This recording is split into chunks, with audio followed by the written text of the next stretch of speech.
प्रथम ऋषभ जिन धर्म करी, सन्मति चरम जिनेश। विघ्न हरन मंगल करन, भवतम दुरित दिनेश। वाणी जिन मुख ते खिरी, परी गणाधिप खान। अक्षर पदमय विस्तरी, करहि सकल कल्याण। गुरु गणधर गुणधर सकल, प्रचुर परम्पर और। व्रत तप धर तनु लगन तर, बंधु वृष शिर मोर। व्रत तप धर तनु लगन तर, बंधु वृष शिर मोर। तिहुवन तिलयम देवम, वंदिता तिहुवनिंद परिपूज्यम। वोच्चम मणुपेहाओ, भव्य जनानंद जननीयो। त्रिभुवन तिलक शत इंद्र वंदित, देव श्री अरहंत को। कर नमन कहानु प्रेक्षाएं, भव्य को सुख कर।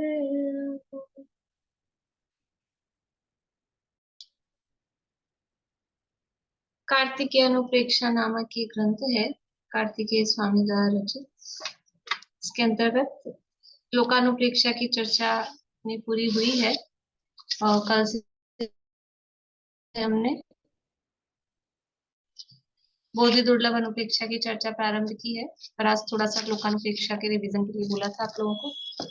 तो जीव समास पढ़ के आए आप लोग?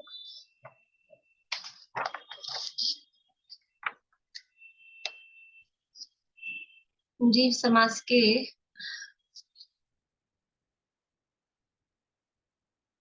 19 भेद किस प्रकार बनते हैं? 19 भेद जीव समास के किस प्रकार बनते हैं?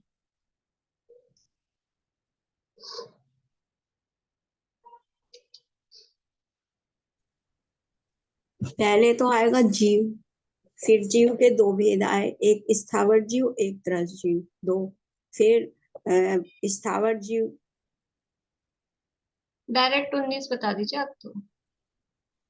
अच्छा, मतलब ऐसे नहीं बताने, 3 और 4 5 6 नहीं, 19 डायरेक्ट कैसे? ऐसे तो फिर बहुत देर लग जाएगी, आप पूरे एक एक बताते जाएंगे तो 6 वो हो गए, 5 तो स्थावर हो गए, उसमें एक वो सूक्ष्म भी हो गया, बादर हो गए। 5 स्थावर, एक इत्तर निगोद, एक नित्य निगोद, और एक प्रत्येक वनस्पति के भी 2 भेद होंगे, 5 सप्रतिष्ठ और स्थावर। एक मिनट थोड़ा सा 5 स्थावर है, सूक्ष्म और बादर हो गए, और इत्तर निगोद और 5 नित्य स्थावर में निगोद। सूक्ष्म बादर दोनों। एक मिनट रुकिए रुकिए रुकिए, 5 स्थावर में सूक्ष्म बादर दोनों भेद करेंगे? नहीं, 4 में होंगे, 4 में होंगे, सॉरी 4 में होंगे। पृथ्वी काय और जल काय, वायु कायिक और पृथ्वी काय, पृथ्वी काय, अग्नि काय, जल कायिक और वायु कायिक, ये 4, और इत्तर निगोद और नित्य निगोद, ये 6, 6 दूनी 12 हो गए। और फिर प्रत्येक के हो गए सप्रतिष्ठ और अप्रतिष्ठ, तो 12 और 2 ये हो गए, 14 हो गए हैं। और फिर प्रत्येक के हो गए, और फिर विकल इंद्रिय में हो गए 2 इंद्रिय, 3 इंद्रिय, 4 इंद्रिय, तो ये हो गए 14 और 3 17। और फिर एक उसका हो गया सकल इंद्रिय का, सैनी और असैनी सकल इंद्रिय में। तो इस तरह से 19 भेद हो गए। बड़ी तो भेद करने अपने को 19 बनाने, तो एक इंद्रिय से लेके पंचेंद्रिय तक के जीवों को उसमें शामिल करना है। एक इंद्रिय में स्थावर 5 प्रकार के हैं, तो उसमें से 4 प्रकार के स्थावर, पृथ्वी जल अग्नि वायु। और वनस्पति का एक में, क्योंकि अभी ये भेद कर रहे हैं हम साधारण और बादर और सूक्ष्म, तो बादर और सूक्ष्म में जो प्रत्येक वनस्पति है वो पूरी बादर ही है। तो पहले जिनके दो टाइप्स बन सकते हैं उनको ले लें, पृथ्वी जल अग्नि वायु। और जो साधारण वनस्पति है यानी निगोद, उसके दो भेद हैं, नित्य निगोद और इतर निगोद। ये हो गए 6, पृथ्वी जल अग्नि वायु नित्य निगोद इतर निगोद। ये 6, ये 6 की 6 बादर भी हैं, 6 की 6 सूक्ष्म भी हैं, तो ये हो गए 12। और फिर वनस्पति, प्रत्येक वनस्पति बची। प्रत्येक वनस्पति के दो टाइप्स हैं, सप्रतिष्ठित और अप्रतिष्ठित। 12 और 2 14। ये एक इंद्रिय पूरे हो गए। अब 2 इंद्रिय, 3 इंद्रिय, 4 इंद्रिय। ठीक है, तो 14 और 3 17। और अब बचे पंचेंद्रिय। तो पंचेंद्रिय दो प्रकार के हैं, संगी और असंगी। तो संगी पंचेंद्रिय और असंगी पंचेंद्रिय ये मिलाए तो इस तरह से 19 भेद ये जीव समाज के हो गए। इससे पहले एक से लेके और एक एक करके बढ़ाते हुए अपन ने देखा था। बताएंगे बीच में से कुछ पूछ लूं? है तैयारी आप लोगों की? 13 भेद किस प्रकार से बनेंगे? 13 भेद बोलिए अनिता आंटी।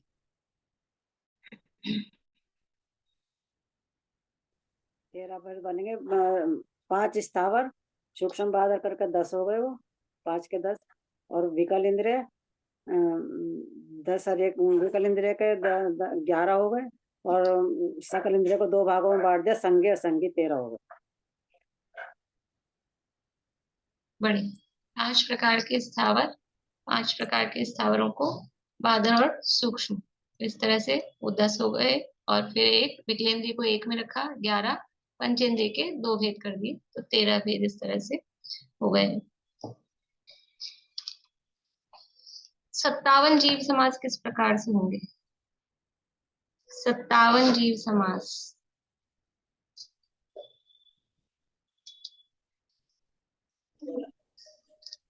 ये 19 जो जीव समास है, 12 भेद एक इंद्रिय के और प्रत्येक वनस्पति प्रतिष्ठित अप्रतिष्ठित, और 2 इंद्रिय 3 इंद्रिय 4 इंद्रिय और पंचेंद्रिय के 2। 19 भेद के तीनों पर्याप्त, निर्वृतीय अपर्याप्त और लब्धि अपर्याप्त, ऐसे 19 19 19, तो ये 57 हो गए। बढ़िया। अभी जो 19 जीव समास हमने देखे, 19 जीव समास में 19 के 19 अपर्याप्त भी हैं, लब्धि अपर्याप्त। 19 के 19 निवृत्ति अपर्याप्त भी हैं और 19 के 19 ही पर्याप्त भी हैं। इस तरह से 19 थी 57 ये जीव समास के भेद हो जाते हैं। एक इंद्रियों के कितने टाइप्स होंगे? 406 जो नहीं 98 जो भेद करेंगे उसमें एक इंद्रियों के कितने प्रकार होंगे? एक इंद्रियों के प्रकार बताने हैं।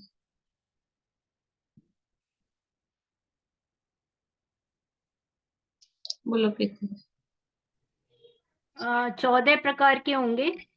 पृथ्वी अग्नि जल वायु और वनस्पति में 2 हो गई, साधारण और प्रत्येक। साधारण में इतर निगोद नित्य निगोद, तो ये 6 हो गए। पृथ्वी जल अग्नि वायु इतर निगोद नित्य निगोद, ये 6 हो गए। 6 सूक्ष्म और 6 बादर, तो ये 12 हो गए। और प्रत्येक वनस्पति में सप्रतिष्ठित और अप्रतिष्ठित, तो ये 14 प्रकार के एक इंद्रिय हो गए। अब अपने को 98 बनाने हैं। ये 14 तो बनने 19 में बना लिए थे, तो अब हाँ, तो 98 एक बनाने। इंद्रिय पूछे थे ना केवल आपने। हाँ, तो अब ये पूरी ये सबके सब कैसे हैं? अच्छा, ठीक है। तो ये हो गए 14 प्रकार के एक इंद्रिय। सम्मूर्छन है ये सारे। और सम्मूर्छन में फिर आएंगे पंचेंद्रिय में असैनी और सैनी। असैनी नहीं और नहीं नहीं सैनी में नहीं नहीं, पंचेंद्रिय में कहाँ पहुंच गए अपन? एक इंद्रिय के ही देख रहे हैं, एक इंद्रिय के ही देख रहे हैं। तो एक इंद्रिय की ये 14 तो ठीक है, लेकिन ये 14 के 14 है। अब क्या करेंगे आगे? बोलो पारो। भाभी 14 के 14 3 प्रकार के होते हैं, लब्धि प्राप्तक, लब्धि अप्राप्तक और अप्राप्तक। तो हाँ, 14 को पर्याप्तक, निवृत्ति अपर्याप्तक और लब्धि अपर्याप्तक, ये 3 प्रकार के हैं। तो 14 थी 42, ऐसे 42 टाइप्स के एक इंद्रिय हो जाते हैं। विकलेंद्रिय कितने प्रकार के होते हैं? जब 98 भेद बनाएंगे तो विकलेंद्रिय कितने प्रकार के होंगे? बोलिए दीपिका जी। उस पे ये 2 इंद्रिय, 3 इंद्रिय, 4 इंद्रिय और ये सब तीनों तरह के लब्धीय पर्याप्तक, पर्याप्तक और निवृत्तीय पर्याप्तक, तो 3 या 9 9 प्रकार के विकलेंद्रिय हो गए। बढ़िया। पंचेंद्रिय तिर्यंश कितने प्रकार की होंगी? पंचेंद्रिय में केवल तिर्यंश। पंचेंद्रिय तिर्यंशों के टाइप्स बताने हैं। बोलिए विनीता आंटी। पंचेंद्रिय तिर्यंश गर्भज भी होंगे और सम्मोचन भी होंगे। पहले हम गर्भज को लेंगे। गर्भज जलचर, थलचर, नभचर, कर्म भूमि के होंगे, 3 दूनी 6 होंगे। फिर भोग भूमि के 2 लेंगे, थलचर और नभचर। थोड़ा धीरे बोलिए। जल थल नभ के बाद क्या पहले बोला? हमने गर्भज लिए, पंचेंद्रिय गर्भज। पंचेंद्रिय गर्भज कर्म भूमि के, तो कर्म भूमि में होने के हिसाब से उनके जलचर, थलचर, नभचर, सैनी और असैनी, 3 दूनी 6। फिर भोग भूमि के 2, भोग भूमि के 2 होंगे नभचर और थलचर, 6 2 8। 8 को हम पर्याप्तक और अपर्याप्तक, क्योंकि वे निवृत्तीय पर्याप्तक होते हैं, लब्धीय पर्याप्तक नहीं होते भोग भूमि में, इसलिए हमने उसको कैसे लिया, हमने 8 दूनी 16 कर दिया। अब हम लेंगे भोग सम्मोचन में। भूमि में, एक मिनट, भोग भूमि में तो लब्धि पर्याप्त नहीं होते और कर्म भूमि में जो गर्भज है वो लब्धि पर्याप्तक होते हैं। लेकिन वही तो बताया मैंने आपको, जलचर, थलचर, नभचर जो गर्भज होते हैं वो गर्भज नहीं होते। गर्भज के लिए मैंने पहले भी, गर्भज नहीं होते लब्धीय पर्याप्तक, वो निवृत्तीय पर्याप्तक ही होंगे। ठीक है जी। तो ये हमारे 16, ठीक है, 16 हो गए ना, पहले तो इसके हो गया, 16 हो गए। अब हम लेंगे सम्मूर्छन।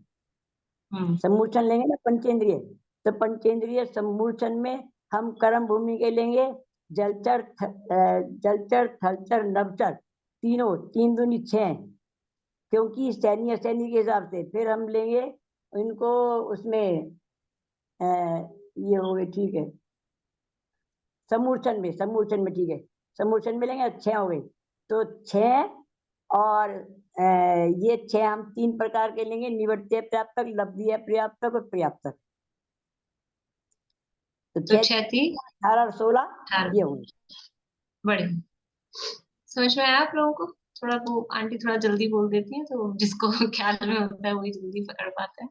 बाकी लोगों को समझ में आया ये किस प्रकार से हो रहे हैं ये?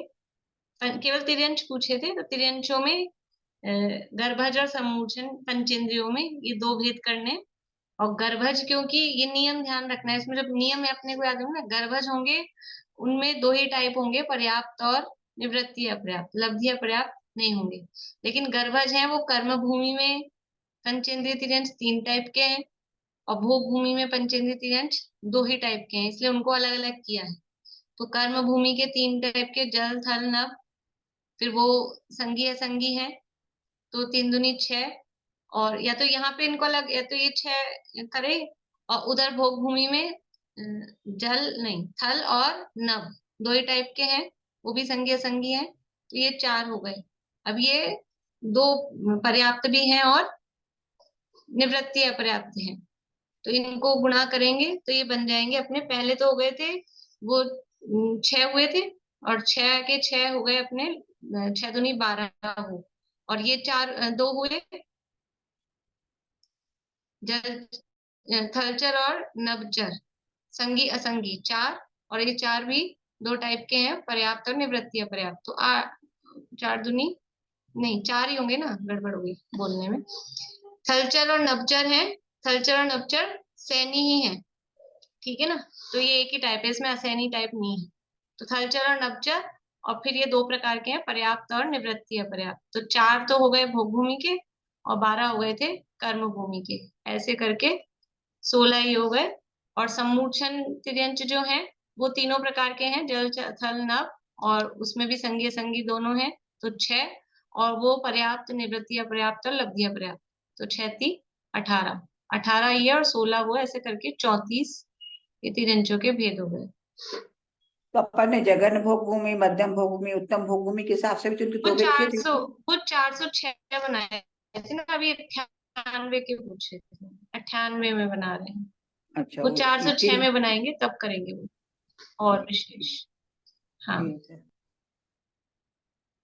चलिए अब इतना ही रखते हैं, फिर अपना तो पूरा समय इसी में चला जाएगा। ठीक है, जो लोग पढ़ के आए हैं वो तो पढ़ के आए हैं, जो नहीं पढ़ के आए वो पेज पलट के देख लेंगे तो उनको ख्याल आ जाएगा। ठीक है, बोलिए चित्राज जी। ये वाला प्रसंग समझ में नहीं आया दी।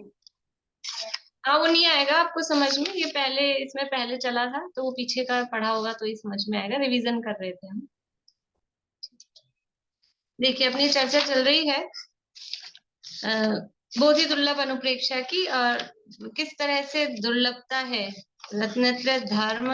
यद्यपि बोधि आपको भाव है, जयचंद्र छाबड़ा ने लिखा है बोधि आपको भाव है, ये अपना भाव है, अपना धर्म है, अपनी चीज है, अपने में अपने से ही प्रकट होता है, फिर भी दुर्लभ हो रहा है, फिर भी मुश्किल हो रहा है, क्योंकि वो आज तक उसको जाना नहीं, पहचाना नहीं, समझा नहीं।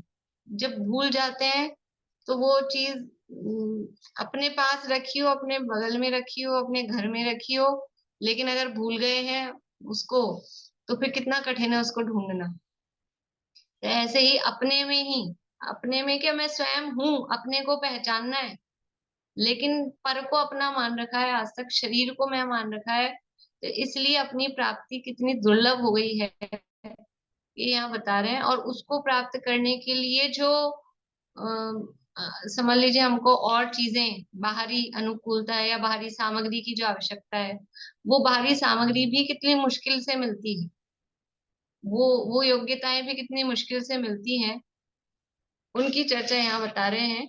यहाँ कल हमने 4-5 गाथाएं देखी थी कि अनादिकाल से लेके तो जीव निगोद में ही था, और निगोद से कैसे ना कैसे करके निकला तो पृथ्वी का आदि हुआ, फिर वहां बहुत काल तक परिभ्रमण किया और चिंतामणि रत्न के समान फिर वहां से निकलकर कोई त्रस पर्याय 2-3-4 इंद्रिया इत्यादि प्राप्त की, और फिर कैसे करके उन विकल इंद्रियों से निकलकर पंचेंद्रिय हुआ, पंचेंद्रिय भी हुआ तो क्या हुआ, असंगी हो गया, मन नहीं मिला, तो उपदेश भी सुना तो सुन के क्या हो गया, मन नहीं मिला तो विचार ही नहीं कर सका, तो वो भी व्यर्थ गया, और संगी भी हो गया, क्रूर तिर्यंच हो गया, तो क्रूर तिर्यंच हो गया तो रौद्र परिणामों में ही जीवन व्यतीत होता रहा। ये यहाँ पर कल अपनी इतनी चर्चा हुई थी 287 नंबर गाथा तक की, अभी 288 गाथा से अपने को देखना है, 129 नंबर का पेज है कार्तिक अनुप्रेक्षा में। गाथा पढ़ते हैं, पीछे बोल लेंगे, आप बोलिएगा चेतना जी, आप बोलेंगे पीछे गाथा। सोतेव असुहले सो, सोतेव असुहले सो, नर ये निवडे दुख दे भी में, नरये निवडेहि दुख दे भी में, तथ विदुःखं भुञ्जति, तत्थ विदुःखं भुञ्जति, शारीरं मानसं पौरम्, शारीरं मानसं पौरम्। सोतेव असुहले सो, नरेण वडे दुःख दे भीमे, तथ विदुःखं भुञ्जति, शारीरं मानसं पौरम्। सोतेव असुहले सो, नरे निवडे दुख दे भी में, तत्थ विदुःखं भुञ्जति, शारीरं मानसं पौरम्।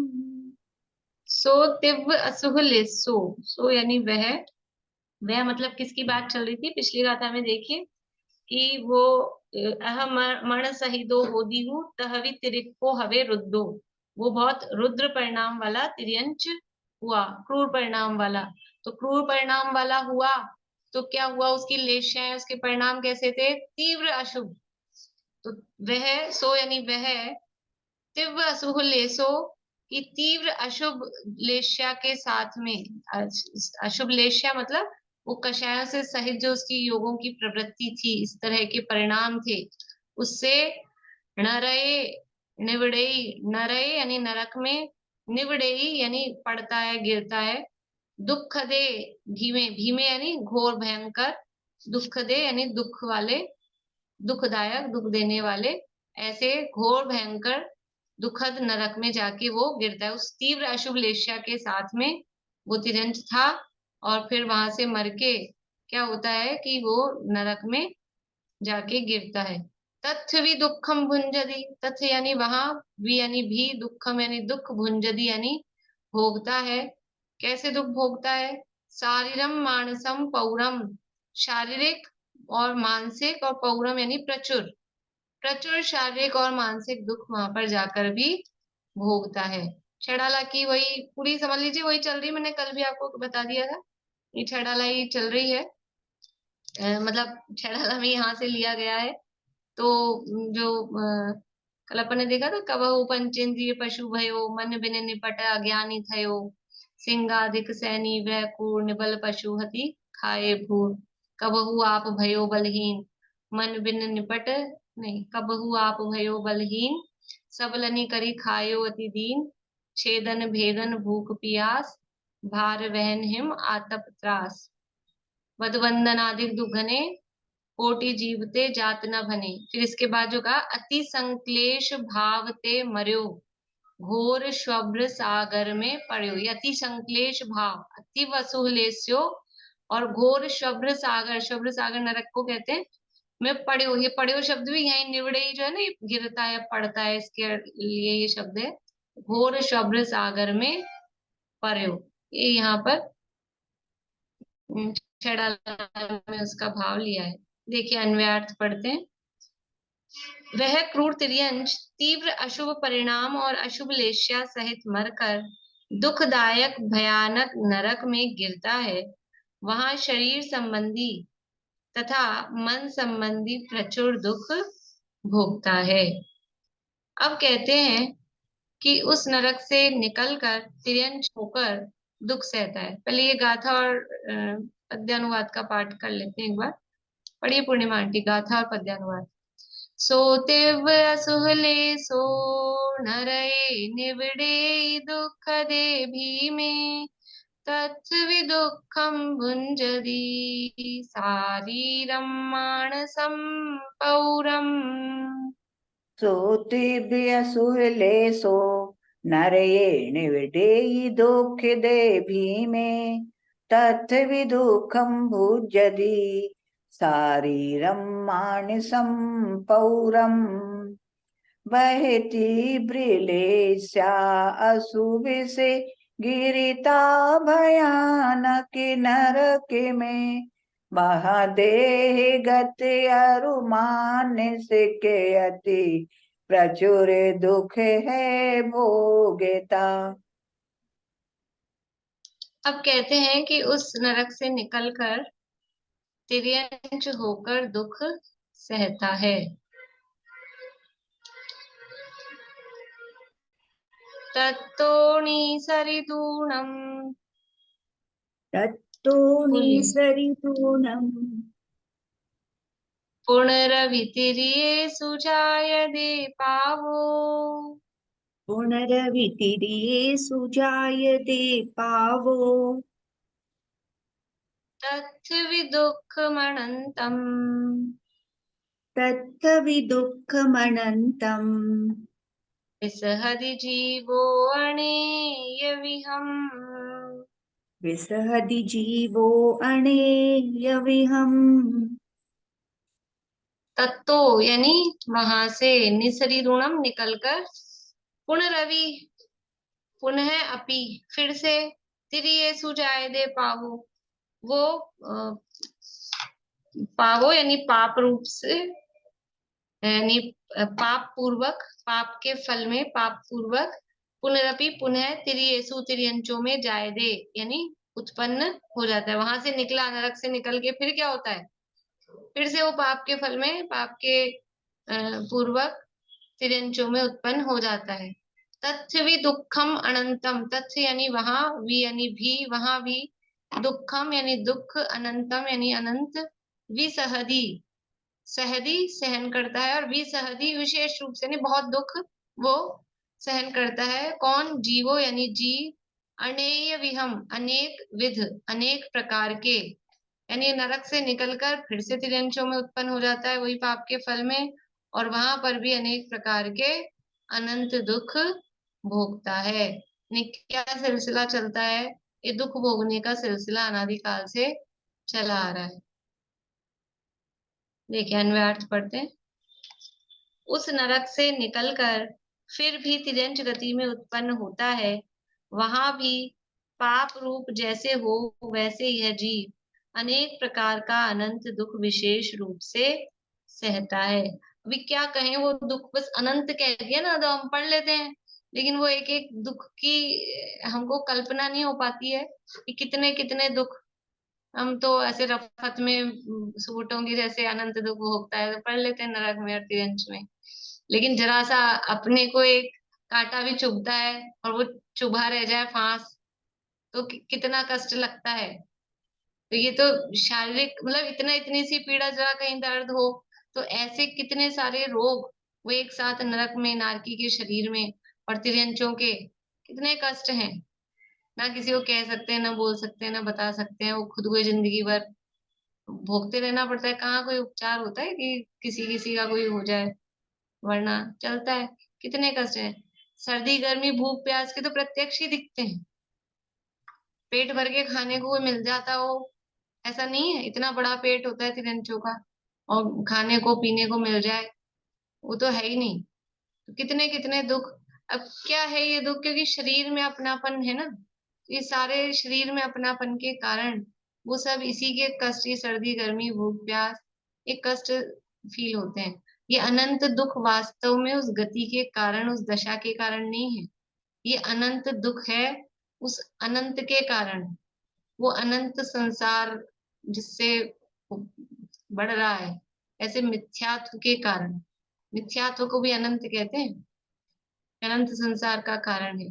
तो अनंत संसार का कारण मिथ्यात्व जिसके पास में है वो अनंत ही दुख भोगता है। और अपने अनंत गुणों का स्मरण जिसको है, अपने अनंत गुण स्वरूप अपना स्वभाव जिसको ख्याल में है वो अनंत सुख भोगता है। बात अनंत की है अनंत ही, लेकिन कौन सा अनंत, कि किस अनंत को हम जान रहे हैं, पहचान रहे हैं, वो अंतर है। देखिए गाथा पढ़ते हैं, गाथा और पद्यानुवाद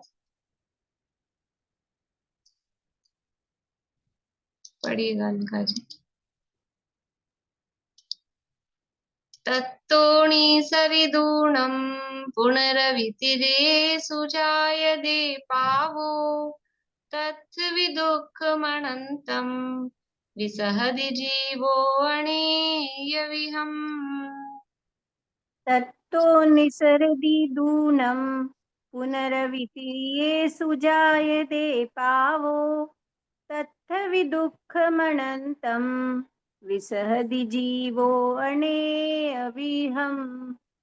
उस नरक में से निकल कर फिर जन्म ले तिर्यंच में बहुभांति दुख अनंत भोगे पाप में होकर अहो। अब कहते हैं कि मनुष्य पना पाना दुर्लभ है, सो भी मिथ्यात्वी होकर पाप उत्पन्न करता है। ये मनुष्य पना पाना, मनुष्य दशा, मनुष्य होना ये कितना दुर्लभ है, तो उसे पाकर भी मिथ्यात्वी होकर पाप उत्पन्न करता है, ये अब यहाँ पर कह रहे हैं।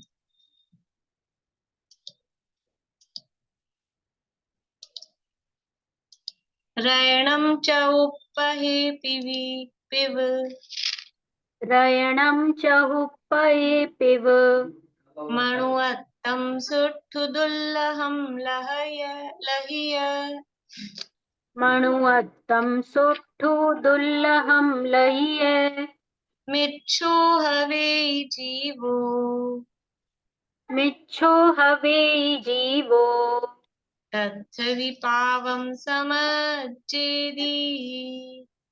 तत्थ विपावं समाज्जेदि। रयणं च उपहे पिब मणुवत्तं सुट्ठु दुल्लहं लहिय मिच्छो हवे जीवो तत् विपावं समयच्छेति। रयणं च उपहे पिब मणुअत्तं सुट्ठु दुल्लहं लहिये मिच्छो हवे जीवो तत्थ विपावं समज्जेदि।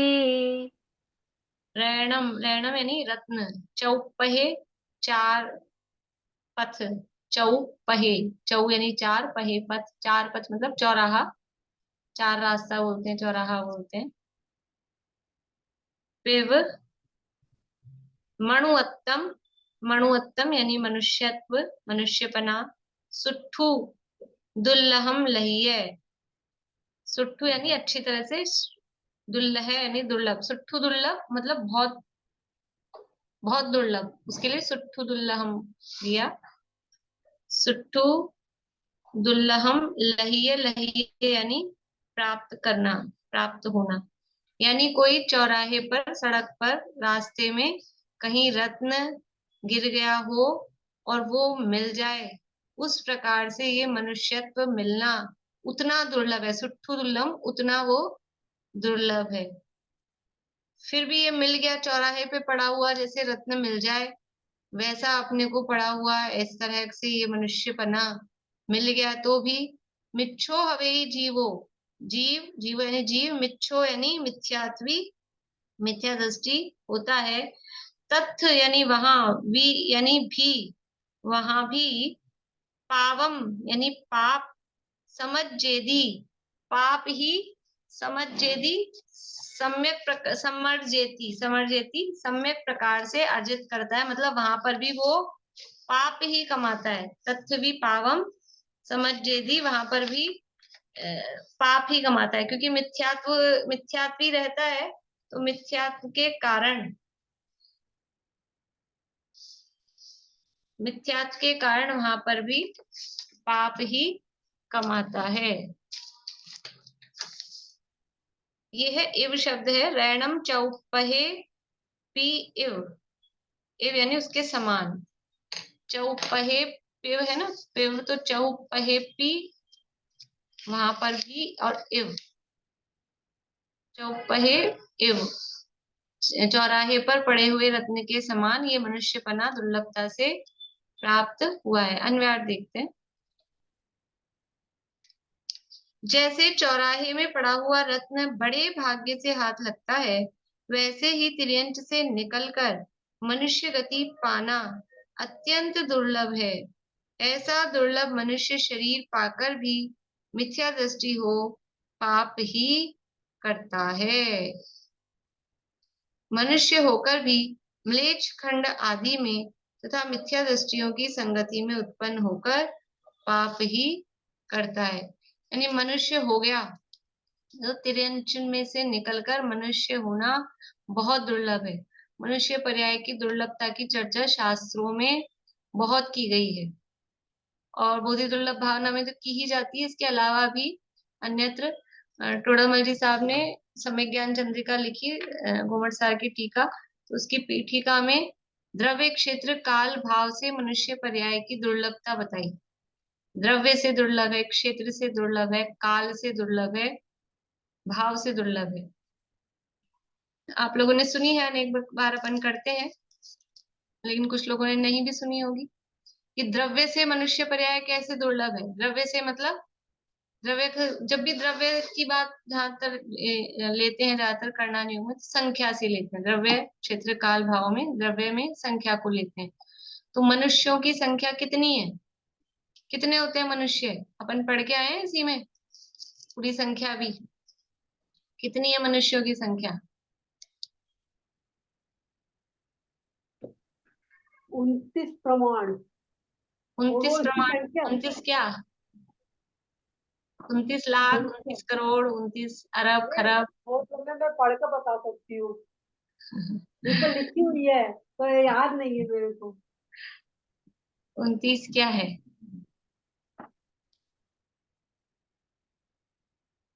बोलो पारुल, करेक्ट करो मम्मी को। 29 अंक प्रमाण। 29 अंक प्रमाण मनुष्यों की जो संख्या है, 29 अंक प्रमाण, ये कौन से मनुष्यों की है? ये पर्याप्त मनुष्यों की है। अपर्याप्त मनुष्य कितने होते हैं? अपर्याप्त भी तो होते हैं। ये जीव समाज में भी अपन आज तो नहीं पहुंचे मनुष्यों तक। अपर्याप्त मनुष्य कितने होते हैं? बोलो प्रीति। असंख्यात। असंख्यात होते हैं, पर यहाँ अपर्याप्त मनुष्यों की बात नहीं, क्योंकि उनकी तो आयु ही श्वास के 18वें भाग है, अपर्याप्त है। उनसे उस मनुष्य दशा को तो क्या कहें, वहां उन मनुष्यों से तो मतलब ही नहीं है। ये तो पर्याप्त मनुष्य कितने हैं? केवल 29 अंक प्रमाण, संख्यात, संख्यात में भी गिन लिए जाएं 29 अंक प्रमाण, इतने हैं ये मनुष्य हैं। और तिर्यंच कितने हैं? देव कितने हैं? नारकी कितने हैं? मनुष्यों से ज्यादा है नारकी, नारकी है असंख्यात। नारकियों से ज्यादा है देव, वो भी है असंख्यात, लेकिन नारकियों से ज्यादा देव हैं। और सबसे ज्यादा कौन है दुनिया में? तिर्यंचों की भरमार है। वहां जहां पे भी निगोद राशि आ जाती है वो तिर्यंच अनंत है। तो ये द्रव्य से मनुष्य दुर्लभ है, जो संख्या में कम है। अल्पसंख्यक, अल्पसंख्यक है तो दुर्लभ है ना, ये कम है संख्या में। ये मनुष्यपना द्रव्य से दुर्लभ है। क्षेत्र से कैसे दुर्लभ है? क्षेत्र से मनुष्य पर्याय कैसे दुर्लभ है?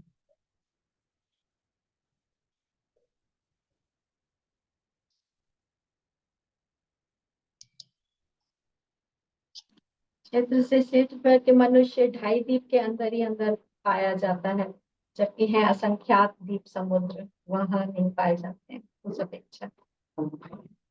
मनुष्य केवल 2.5 द्वीप में पाया जाता है। और गति के जीव, और गति के जीव कहाँ कहाँ पाए जाएंगे? नारकी कहाँ पाए जाते हैं? नारकी कितने एरिया में पाए जाते हैं? नारकियों का एरिया कितना है?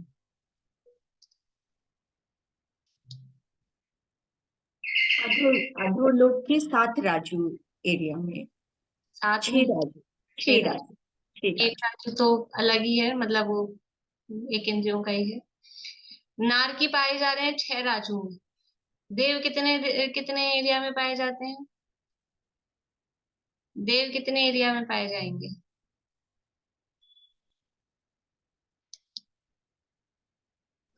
उर्दू लोग 7 राजू में, नहीं 6 राजू, नहीं 7 राजू में, फिर क्या, क्यों मोटा मना मोटा 7 राजू बोलेंगे।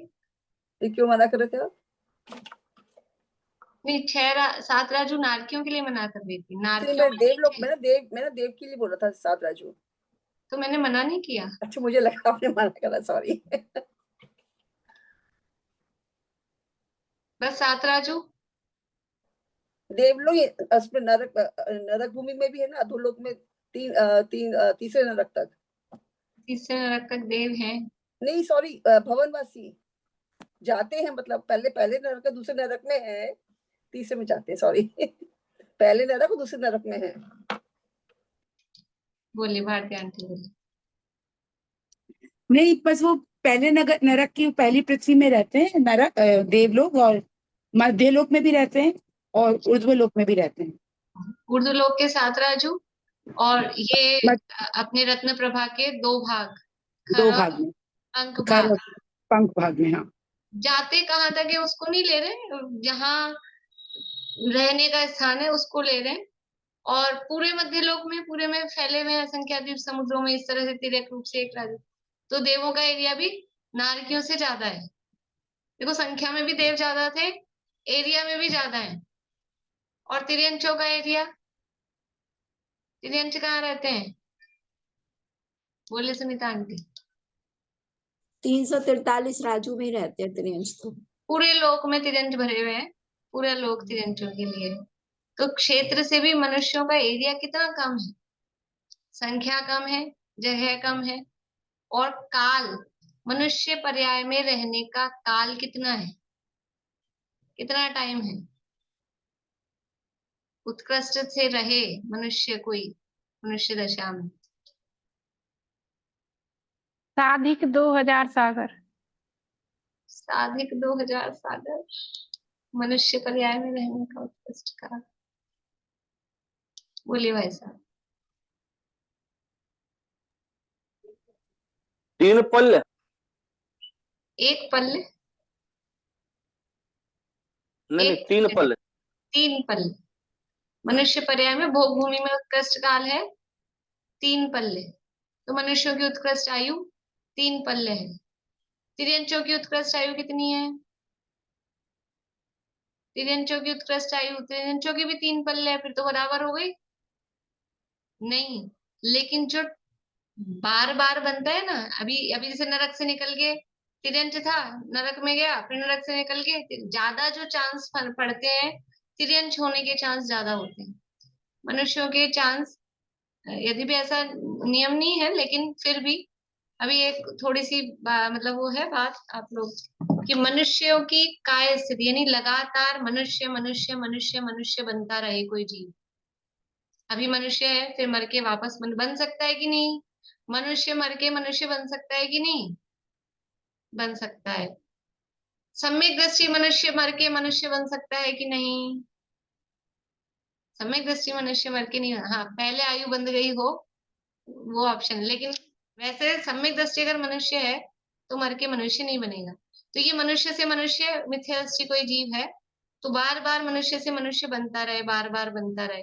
जैसे कल अपन देख रहे थे ना, निगोद से फिर निगोद में, फिर निगोद में, फिर निगोद में, उसी में घूम रहा है ऐसे। तो कितना लंबा घूम सकता है? मनुष्य से मनुष्य मनुष्य मनुष्य बनता रहे, इसको बोलते हैं मनुष्यों की काय स्थिति। ये है अपनी भव स्थिति, 100 साल तक रह रहे हैं कि 1 कोटि पूर्व तक रह रहे हैं, ये तो है एक भव, इसको बोलते हैं भव स्थिति। और मनुष्य मनुष्य मनुष्य बनता रहे एक के बाद एक के बाद एक भव पूरा हुआ, फिर मनुष्य, उसको बोलते हैं भव स्थिति। तो मनुष्यों की भव स्थिति कितनी हो सकती है उत्कृष्ट? ख्याल है किसी को? 8 भव लेते हैं जना, 8। भवनी स्थिति पूछ रही हूँ, टाइम पीरियड बताना पड़ेगा। 48 बार 48 टाइम्स मनुष्य से मनुष्य बन सकते हैं। पता नहीं मैं राइट हूँ कि रॉन्ग, पहले तो ये बताइए। वो 48 तो ठीक है, लेकिन वैसे रॉन्ग है, टाइम्स नहीं है। मैंने इनको भी कहा ना, टाइम्स नहीं बताना है, अपने को टाइम बताना है। टाइम तो अगर 48 बार सही है तो मतलब 1 कोटि पूर्व भी अगर ले मैक्सिमम, तो 47 कोटि पूर्व उसके बाद मान लीजिए वो चला गया वो भूमि लास्ट वाले में। मेरे को गलत होता है। नहीं गलत नहीं है, ठीक है, वही वही है। ठीक, बोलिए विनीता। एक जीव को 2000 सागर त्रिस्पर्याय में रहने के बाद एक इंद्रिय में जाना ही पड़ता है। त्रिस्पर्याय का उत्तर काल 2000 सागर है। इस बात से निकलेगा नहीं।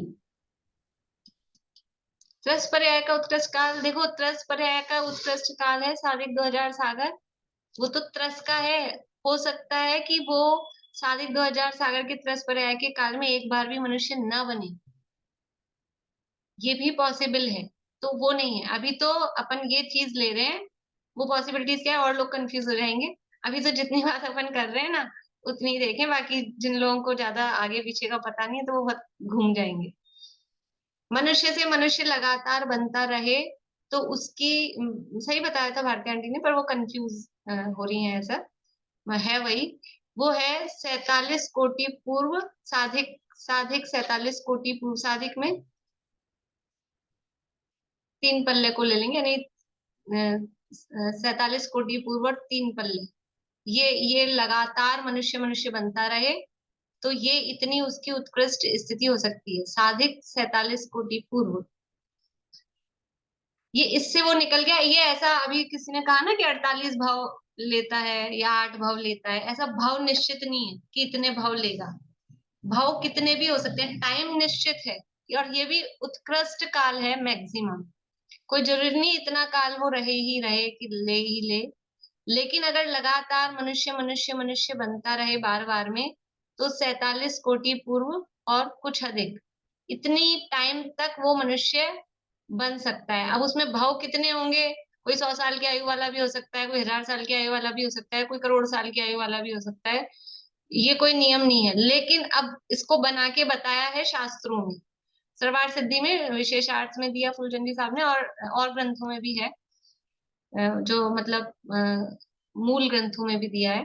तो वो किस तरह से है कि अगर उत्कृष्ट आयु अपन दें तो कर्म भूमि का देखो लगातार की बात है, अपना बस यही कर पाएंगे अभी अपन। लगातार मनुष्य बनाना है, बीच में और कहीं नहीं भेजना है। तो मनुष्यों की उत्कृष्ट आयु कितनी है, अभी कितनी बताई, 3 पल्ले। अगर 3 पल्ले की उत्कृष्ट आयु दिला दी उसको पहली बार में, तो अब कहाँ जाएगा उसके बाद वो, उसके बाद तो देव में जाना पड़ेगा, तो लगातार नहीं बन पाएगा। तो लगातार बनने के लिए कहाँ बनना पड़ेगा, कर्म भूमि में। भोग भूमि अगर एक भी बार भेज दिया तो फिर तो उसकी ब्रेक आ जाएगा ना बीच में। तो कर्म भूमि में मनुष्य बनता रहे लगातार लगातार, बार बार बार बार। तो कर्म भूमि की उत्कृष्ट आयु दिला दी उसको। दिला दी मतलब कहने की भाषा है, अगर अपन सपोज मान रहे हैं ऐसा। कर्म भूमि की उत्कृष्ट आयु कितनी है, 1 कोटि पूर्व। तो 1 कोटि पूर्व की आयु लिया, फिर मरा, फिर दोबारा कर्म भूमि में हुआ 1 कोटि पूर्व की आयु, फिर दोबारा 1 कोटि पूर्व की आयु। तो ऐसे 1 कोटि पूर्व की आयु लेने के लिए कितने हो जाएंगे 47 कोटि पूर्व में, 47 भाव हो गए उसके। वो 48 की संख्या कहाँ से कंफ्यूजन हुआ, वो कंफ्यूजन बता रही हूँ, लेकिन ऐसा भाव निश्चित नहीं है, ये भी ध्यान रखना। और वो कंफ्यूजन का कारण ये है कि 47 भाव तो ये हो गए 1 कोटि पूर्व वाले। अब इसके बाद में वो जो साधिक है, तो इसके बाद में फिर वो चला गया भोग भूमि में, 3 पल्ले की आयु वाला। तो भोग भूमि में चला गया, तो वहां ये 47 कोटि पूर्व ये हुए, और फिर भोग भूमि में हो गया एक भाव, उसके बाद में देव में चला गया। तो इस तरह से वो साधिक 47 कोटि पूर्व की हिसाब इस तरह से पूरा हो जाता है। तो वो 48 चांस ऐसे दिखे ना इसलिए, लेकिन कोई नियम नहीं कि 48 ही ले, कम वाली आयु भी ले ले। अगर 1 कोटि पूर्व की जगह आधा समझ लो 50,000 वर्ष की हो, 1 लाख वर्ष की हो, इस तरह की हो, तो भवों की संख्या कितनी भी हो सकती है। और ये उत्कृष्टता की अपेक्षा बताइए, मैक्सिमम अगर हो तो कितना हो सकता है। ठीक है, इस तरह से ये मनुष्य पर्याय की दुर्लभता की बात चल रही थी। लेकिन लगातार अगर कोई बनता है तो भी देखो, लगातार बन के भी क्या क्या फायदा लिया उसने, मिथ्या दृष्टि रहा ना, बार बार में मनुष्य हो रहा है कर्म भूमि का। तो मिथ्या दृष्टि अगर अगर सम्यक तो प्राप्त कर लिया होता तो फिर तुरंत ही भोग भूमि में लेता, अगर पहले भी आयु बांध दी थी। तो कर्म भूमि का मनुष्य बने जा रहा है लगातार, तो क्या फायदा। मनुष्य पर्याय इतनी मुश्किल से मिलती है, जैसे कोई किसी अपनी जरा सी छोटी मोटी कोई ये पेच वेच गिर जाए ना कान का, कहीं घर में गिर जाए, तो कभी तो बिल्कुल नहीं मिलता, जिंदगी भर ही नहीं मिलता। कुछ तो बड़ी बड़ी चीजें ही नहीं मिलती, ऐसे घूम जाती हैं। और कहीं शादी ब्याह में अपन गए हैं लॉन में, पार्टी में, और वहां अपना गिर जाए निकल के पेज, अब मिलता है वो। फिर भी किसी को ऐसा मिल जाए, मिल जाती है जिनकी, देखो ये तो सब उदय के खेल हैं। तो किसी की ऐसे अंगूठी गिर गई, गुम गई, और फिर भी मिल जाए, तो कितनी दुर्लभता से वो चीज मिली है। ऐसे मनुष्य भाव प्राप्त हुआ है, और उसको भी मिथ्यात्व सहित यदि हम व्यतीत कर दें, और किया अनेकों बार, इसमें भावार्थ में दिया कि म्लेच्छ शादी में उत्पन्न होकर, मिथ्या दृष्टियों की संगति में उत्पन्न होकर पाप ही करता है। मनुष्य भाव मिल भी गया, म्लेच्छ खंड में उत्पन्न हो गया, ऐसी जगहों पे उत्पन्न हो गया, धर्म का नाम नहीं है, मंदिर नहीं है, कुछ बातें नहीं है, विषय भोगों में ही लीन रहा। यहाँ तो क्या बहुत जल्दी समझ लो, हाँ छेड़ाला में तो थोड़ा आगे लिया, और बारह भावनाओं में भी और विशेष रूप से लिया, जो मंगत राय जी वाली है या दादा वाली है। तो इस तरह से मनुष्य भी हुआ, और पाप में ही काल गंवाया, तो मनुष्य पर्याय का क्या फायदा लिया। रत्न मिला भी तो उस रत्न का क्या हमने उपयोग किया। तो ये हमारे लिए विचारणीय है कि मनुष्य पर्याय हमको मिली है, और अत्यंत दुर्लभ वस्तु अपने को मिली हुई है, तो उसका कुछ सदुपयोग यदि हमने नहीं किया, तो फिर हमारा ये मनुष्य भाव प्राप्त करना व्यर्थ है। इस तरह से ये मनुष्य पर्याय की दुर्लभता की चर्चा हुई है। अब आगे सरल है, आगे की गाथा है, कल अपन इसको पूरा कर लेंगे, कोशिश करेंगे ये पूरा कर लें। एक गाथा और ले लें क्या अभी, ये 291 नंबर की गाथा और ले लेते हैं, तो फिर बाकी कल ज्यादा अपने को लोड नहीं पड़ेगा। अब कहते हैं कि मनुष्य भी होवे और आर्य खंड में भी उत्पन्न हो, तो भी उत्तम कुल आदि का पाना अत्यंत दुर्लभ है। अहलहदि अज्जवंतम तहण विपावे उत्तमं गोत्तम उत्तम कुले विपत्ते धनहीनो जायते जीवो अह लहदी, अह यानी अब यदि लहदी प्राप्त करता है, अज्जुवंतम आर्य, आर्यपना, आर्य भी यदि होता है, आर्यपना आर्य खंड में भी उत्पन्न होता है, तह यानी वहां, नवी पावे उत्तमम गोत्रम, वहां पे भी उत्तम गोत्र नहीं पाता, उच्च कुल नहीं प्राप्त करता है। और उत्तम कुले भी पत्ते, यदि उत्तम कुल भी प्राप्त करता है, पत्ते यानी प्राप्त करता है, धनहीनो जायदे जीवो, तो भी वो क्या होता है, धनहीन, निर्धन होता है, वो जो जीव है वो निर्धन होता है। अव्यर्थ मनुष्य पर्याय पाकर यदि आर्य खंड में भी जन्म पावे तो भी उत्तम गोत्र यानी उच्च कुल नहीं पाता है। यदि उच्च कुल भी प्राप्त हो जाए तो जीव धनहीन दरिद्री हो जाता है, उससे कुछ सुकृत नहीं बनता, पाप ही में लीन रहता है। देखो दरिद्री हो जाता है तो क्या प्रॉब्लम है कि उससे मतलब मुख्य रूप से क्या होता है, दरिद्री हो गया तो वो अपनी जीवन की आवश्यकताएं जुटाने में ही उसका जीवन चला जाता है, उपयोग में निराकुलता नहीं रहती है, आजीविका की और धन की चिंता में ही व्याकुल रहता है, तो धर्म करने का विचार ही नहीं आता है। और बोलते भी ऐसा है कि पहले ये तो काम कर ले फिर करेंगे धर्म वर्म, पहले और है भी थोड़ा कि इधर से यदि हम थोड़ा सा निश्चिंत हो घर गृहस्थी जिम्मेदारी परिवार आजीविका आदि से, तो वहां उपयोग भी लगता है। तो यदि निर्धन हो गया तो वो अपने उसी में जुटा रहा, तो धर्म में लगने का काम ही नहीं। यदि भी ऐसा कोई नियम नहीं है कि निर्धन धर्म नहीं कर पाते हैं, नहीं करेंगे, निर्धन है तो भी, लेकिन फिर भी 99% सामान्य रूप से ऐसा होता है दुनिया में कि वो धन की व्यवस्था में ही लगा रहता है और फिर उस धन की व्यवस्था के लिए कुछ भी किसी भी तरह के पाप करता है, पापों में ही लीन रहता है। इस प्रकार से दुर्लभ मनुष्य पर्याय हमको प्राप्त हुई है और इसकी सफलता सार्थकता अकेले सम्यक्त में नहीं, संयम धारण करने में है। हम सम्यक्त पूर्वक संयम की प्राप्ति करें, इसी भावना से पूरा करते हैं। ये मैंने आज डाल दिया है। अभी अपन थर्ड वाला जो इसका स्टेंजा है ये बोलेंगे आज से।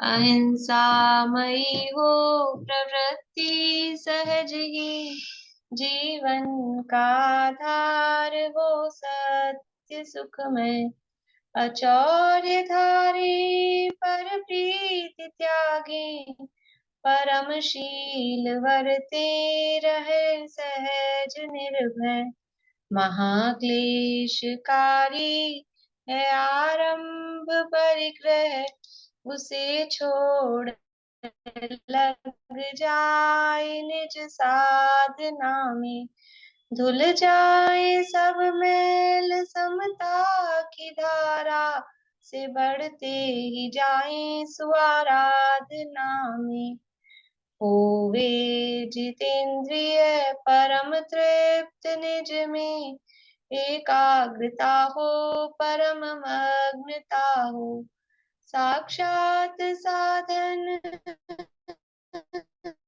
मुक्ति का सुखमय, निर्दोष चारित्र जयवंत वर्ते, शासन जयवंत शासन जयवंत वर्ते।